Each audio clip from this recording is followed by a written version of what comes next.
Good morning and welcome back students to standard 8. We are in the chapter number 2, linear equation in one variable, and we are now after completing exercise 2.1. My new video is about exercise 2.2 where there are problem sums. Problem sums means they have not given you the equations directly. First, on the basis of statement you have to frame the equations, and then you have to deal with the solving of the equations, means finding out the value of x and whatever the variable we have used, and then come to the answer. So we have a few problem sums here. One of the problem sums here, exercise 2.2 question number 1 part 3 of is my video is given part number 3. तो let us start बच्चों. how to solve this, कैसे solve करते हैं वो मैं trick सिखाता हूँ आपको.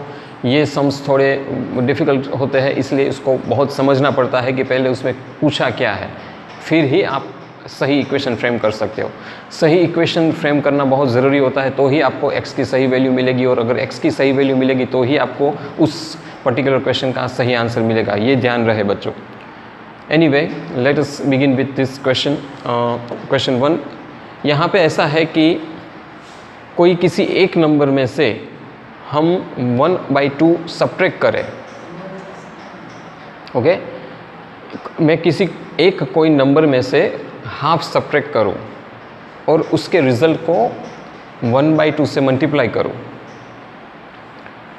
तो मुझे 1/8 फ्रैक्शन मिलते हैं. तो मुझे वो नंबर फाइंड करना है कि कौन सा वो नंबर होगा. ये क्वेश्चन पूछा है. पहले तो क्वेश्चन को ठीक से समझ लो. वेरी इंपॉर्टेंट हियर, इन जब भी प्रॉब्लम सम्स दिया होता है तो उस प्रॉब्लम सम्स के क्वेश्चन को समझना बहुत बहुत ही इम्पोर्टेंट होता है, क्योंकि अगर क्वेश्चन को ही अच्छी तरह से समझोगे तो ही आप उसका इक्वेशन बना पाओगे, तो ही आपको सही वैल्यू मिलेगी और तो ही आंसर मिलेगा. तो यहाँ पे कोई एक पर्टिकुलर नंबर में से मैं 1/2 मतलब हाफ निकाल दूँ और फिर उसको 1/2 से मल्टीप्लाई करूँ तो मुझे आंसर 1/8 मिलता है. तो वो नंबर कौन सा होना चाहिए बच्चों? सबसे पहले तो आपका काम होगा, जब भी ऐसा क्वेश्चन पूछे तो योर वर्क हैज़ टू, जो नंबर है वो पूछा गया है वो नंबर ही नहीं मुझे पता है, राइट. किसी नंबर में से 1/2 सब्ट्रैक्ट करने की बात की है, वो नंबर नहीं पता है. तो अगर कोई नंबर नहीं पता होता है तो उसको पहले x एज्यूम कर लो, या कोई भी एक वेरिएबल एज्यूम कर सकते हो, y, z, a, what ever you like. Generally x का यूज़ होता है, तो मैं यहाँ x से शुरुआत करता हूँ. तो किसी एक नंबर में से हाफ सब्ट्रैक्ट करना मतलब let the number be x.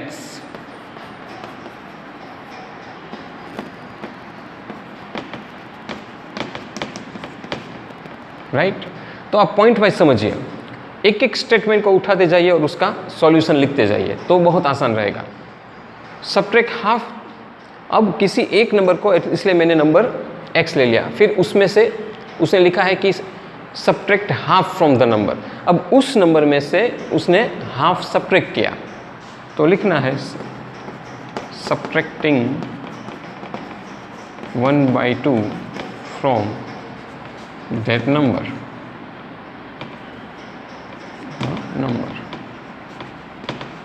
तो वो हो जाएगा x - 1/2, क्योंकि मैंने सब्ट्रैक्ट किया, right. x - 1/2 I have subtracted. और x के नीचे मैंने 1 इसलिए लगा दिया ताकि आपको समझना आसान हो. और कुछ नंबर नहीं होता, मतलब 1 हमेशा होता है, ये मैंने आपको पहले भी बताया था. तो बच्चों ये किया, फिर लिखा है कि मल्टीप्लाई द रिजल्ट बाय 1/2. तो x, अब मल्टीप्लाइंग रिजल्ट बाय 1/2,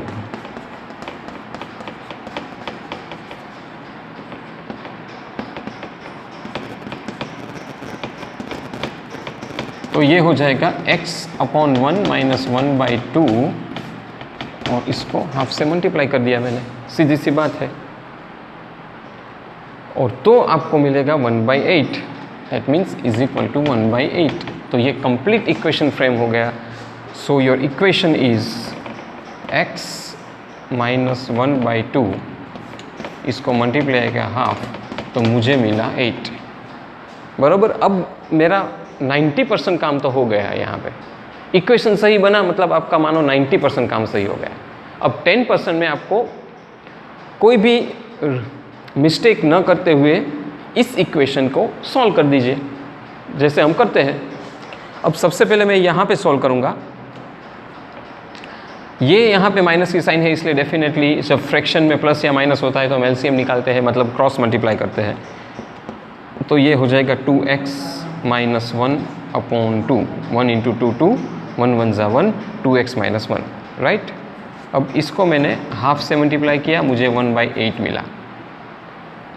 अब क्या करेंगे आप कि जो 2x माइनस 1 है इसको सिंप्लीफाई करो, मैं इनको इससे मल्टीप्लाई करूँगा तो 2x माइनस 1, 1 ज़ा 2x माइनस 1, तो ये हो जाएगा 2x माइनस 1, अब 2 2 ज़ा 4 इज इक्वल टू 1/8। मैंने क्या किया, 1/2 को मल्टीप्लाई करना था क्योंकि हमारे क्वेश्चन में पूछा है, वो मैंने मल्टीप्लाई किया तो सिंप्लीफाई हो गया 2x minus 1 upon 4 is equal to 1/8। अब मैं ये सम को यहाँ पे ले जाता हूँ ताकि आपको अच्छी तरह से दिखाई दे। अब बच्चों जब भी इज इक्वल टू की साइन है आप क्रॉस मल्टीप्लाई करो। यहाँ पे इज इक्वल टू की साइन है क्योंकि रिजल्ट मिलता है 1/8, तो 8 को 2x माइनस 1 से मल्टीप्लाई करो और 4 को 1 से मल्टीप्लाई करो, ये होना चाहिए। तो 8 को 2x माइनस 1 से मल्टीप्लाई किया इज इक्वल टू 4 इंटू 1 मतलब 4, ये तो डायरेक्ट हो जाएगा।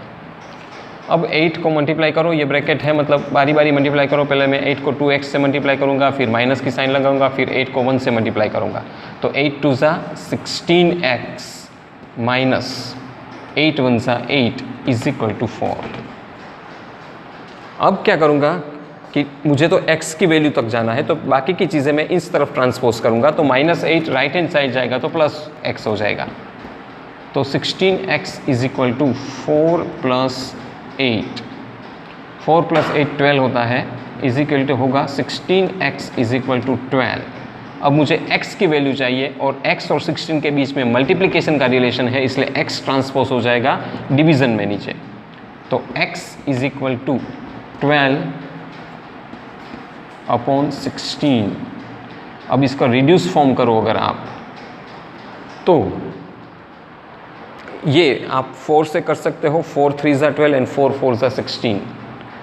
तो रिड्यूस किया तो मैंने 4 का टेबल कॉमन लिया, 4 3 ज़ा 12 एंड 4 4 ज़ा 16, तो अल्टीमेटली x की वैल्यू आ गई 3/4।